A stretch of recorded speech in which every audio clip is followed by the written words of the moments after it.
வணக்கம் மக்களே, சற்றுமுன் கிடைத்த தகவல் ஒன்றை பார்க்க போகிறோம். ரூட் மாறுதே, அதிமுகவுக்கு கிரீன் சிக்னல். ஜெயலலிதாவுடன் பிரேமலதா விஜயகாந்த் போட்டோவை வெளியிட்ட தேமுதிக எல்.கே. சுதீஷ். ஒருவேளை உண்மையா இருக்குமா?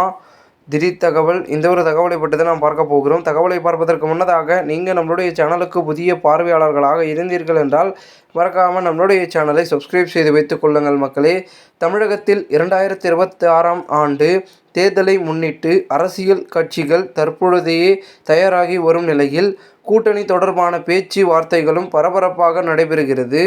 தேமுதிக அதிமுக இடையில் நீடிப்பதாக கூறப்பட்ட நிலையில் அதிமுக கூட்டணியில் நீடிப்பதாக கூறப்பட்ட நிலையில் ஜனவரி மாதம் நடைபெறும் தேமுதிக பொதுக்குழுவில் கூட்டத்தின் போது தான் அதிகாரப்பூர்வமாக அறிவிப்பை வெளியிடுவதாக பிரேமலதா விஜயகாந்த் தெரிவித்துள்ளார்.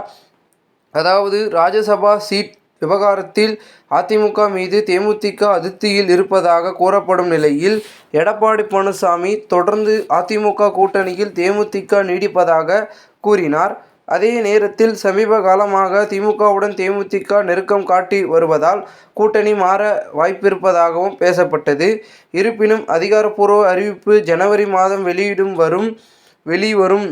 அதற்கு முன்பாக தமிழ்நாடு முழுவதும் பிரேமலதா விஜயகாந்த் சுற்றுப்பயணம் மேற்கொள்ள இருக்கிறார். இந்த நிலையில் தேமுதிக கட்சியின் பொருளாளர் எல்.கே. சுதீஷ் தற்பொழுது ஜெயலலிதாவுடன் பிரேமலதா விஜயகாந்த் இருப்பது போன்ற ஒரு போட்டோவை தன்னுடைய எக்ஸ்தல வலைதளத்தில் வெளியிட்டுள்ளார்.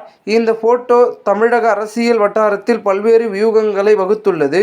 மேலும் அதிமுகவுடன் கூட்டணியில் தொடர்வதை மறைமுகமாக குறிப்பிட்டு தான் இப்படி ஒரு போட்டோவை அவர் வெளியிட்டுள்ளாரா என்ற கேள்வியும் எழுந்துள்ளது. ஒருபுறம் விஜய் அல்லது திமுகவுடன் கூட்டணி வைக்க வாய்ப்பு இருப்பதாக பேசப்பட்டு வரும் நிலையில் தொடர்ந்து அதிமுக கூட்டணியில் அவர்கள் நீடிப்பதாக அந்த கட்சியின் தலைவர்கள் கூறுகிறார்கள். மேலும் தற்பொழுது வெளிவந்த போட்டோவுடன் அதனை உறுதிப்படுத்துவது போல் இருப்பதால் பரபரப்பாக பேசப்படுகிறது. இந்த ஒரு தகவல் அரசியல் வட்டாரம் பேசும் பொருளாக இருக்கிறது.